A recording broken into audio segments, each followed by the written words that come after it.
Hey there, thinkers. Mohammed Mansouri here, and today we're going deep into the world of scams.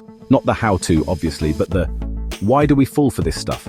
Why are our brains so seemingly primed to get tricked?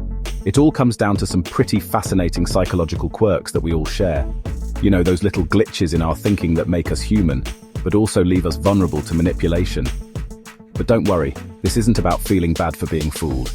It's about arming ourselves with knowledge, understanding these mental traps, and learning how to sidestep them like the savvy thinkers I know you are. Let's get started. This first one's a classic. Back in 1948, a psychologist named Bertram Forer gave a personality test to his students. He told them they'd each get a unique analysis based on their answers, but here's the catch. He gave everyone the super vague description.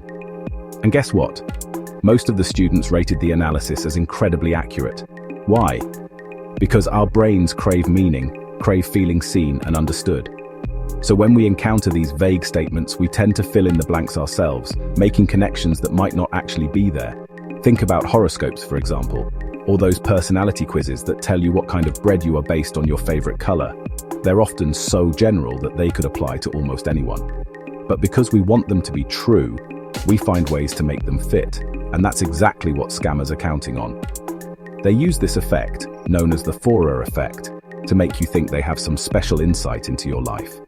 They might offer you a personalized reading, a tailored product, or investment advice that seems tailored to your dreams. But remember, it's all part of the illusion. Okay, let's talk about lotteries. We all know the odds of winning are astronomically small, right?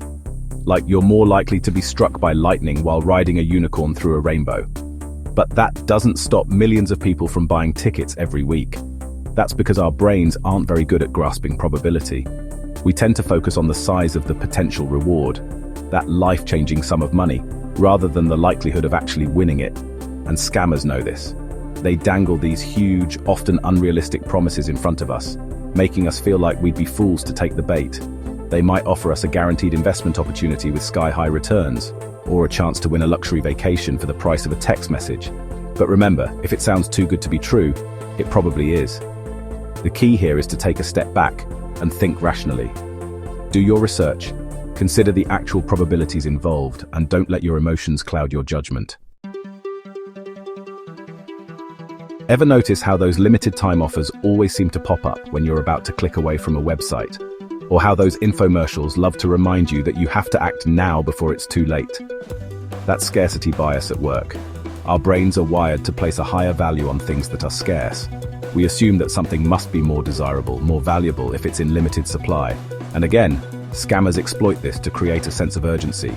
They want you to act impulsively, without thinking things through.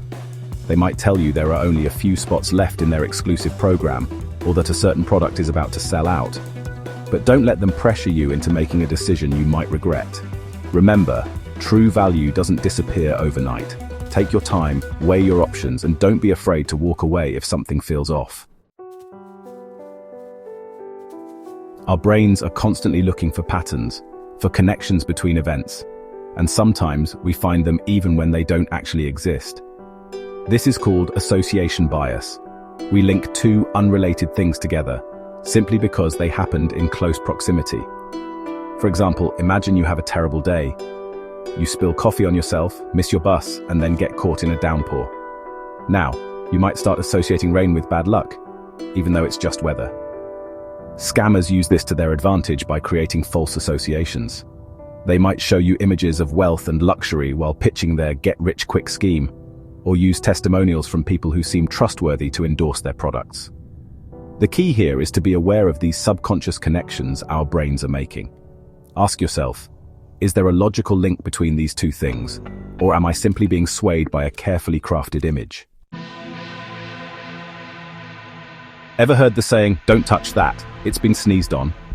Okay, maybe not that exactly, but you get the idea. We're naturally inclined to avoid things that we perceive as contaminated, whether it's a physical object or an idea. This is called contagion bias, and it goes beyond just germs. We extend this aversion to things that have been associated with negative events or people. Think about how you'd feel about wearing a jacket that once belonged to a dictator, even if it was dry cleaned 1,000 times. Scammers tap into this by associating their pitches with strong emotions, often fear or disgust. They might tell you that you're at risk of some terrible fate if you don't buy their product, or show you disturbing images to make their point. The goal is to bypass your rational mind and trigger an emotional response. So, when you encounter these tactics, take a deep breath and ask yourself, am I reacting to a real threat, or am I being manipulated by my emotions? Thanks for watching. If you found this helpful, share it with your friends and hit that subscribe button for more insights. Remember, stay sharp and think clearly. Live long and prosper with wisdom, love, and humanity.